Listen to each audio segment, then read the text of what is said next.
Hello friends, welcome back to my YouTube channel. Friends, আজি মোৰ ভিডিওটো অলপ বেলেগ ধৰণৰ হ'ব।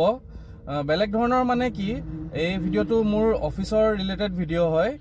আজি মই অসমৰ সংগীত জগতৰ এজন উদয়মান শিল্পীক আমাৰ এখন গাড়ী হোম ডেলিভাৰী কৰিবলৈ গৈ আছো। আপোনালোকে চাই থাকক আজি এই ভিডিওটোত কি হয়। আপোনালোকক দেখুৱাই যাবলৈ মই যত্ন কৰিম।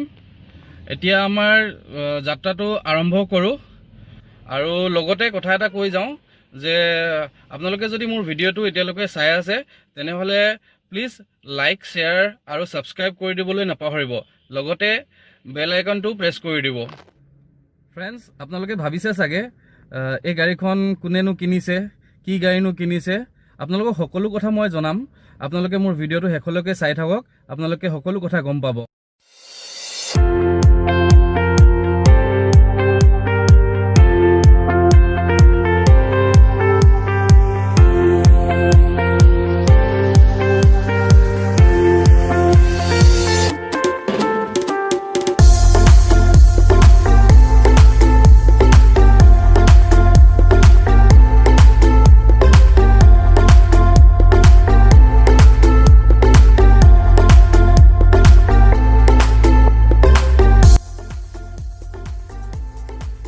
ফ্ৰেণ্ডছ, এতিয়া সন্ধিয়া 5 বাজিছে আৰু আমি আহি পালোঁ শিৱসাগৰ জিলা।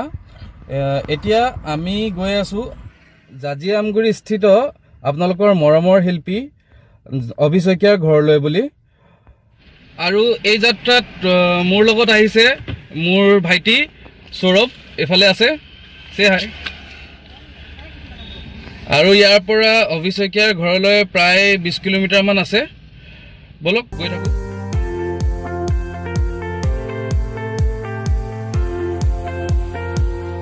ফ্ৰেণ্ডছ, এতিয়া আমি আপোনালোকৰ মৰমৰ শিল্পী অভি শইকীয়াৰ ঘৰৰ পদূলিমুখ পালোহি। বলক যাওঁ, তেওঁৰ সপোনৰ গাড়ীখন তেওঁক আমি গতাই দিওঁ।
ফ্ৰেণ্ডছ, ফাইনেলি আমি আহি পালোঁ।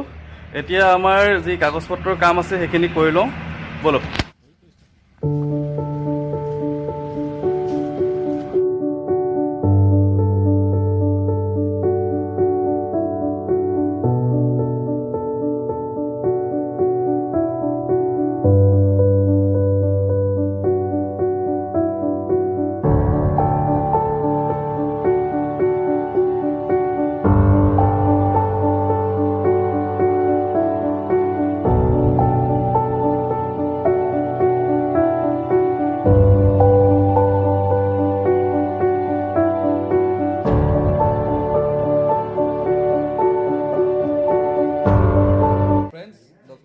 প্ৰচেছ আমাৰ কমপ্লিট হ'ল। এতিয়া বৰমাই আমাক চাহ দিছে, চাহ খাই লওঁ, তাৰপিছত ডেলিভাৰী চেৰেমনি কৰি আৰু এই ভিডিঅ'টো সামৰণি মাৰিম।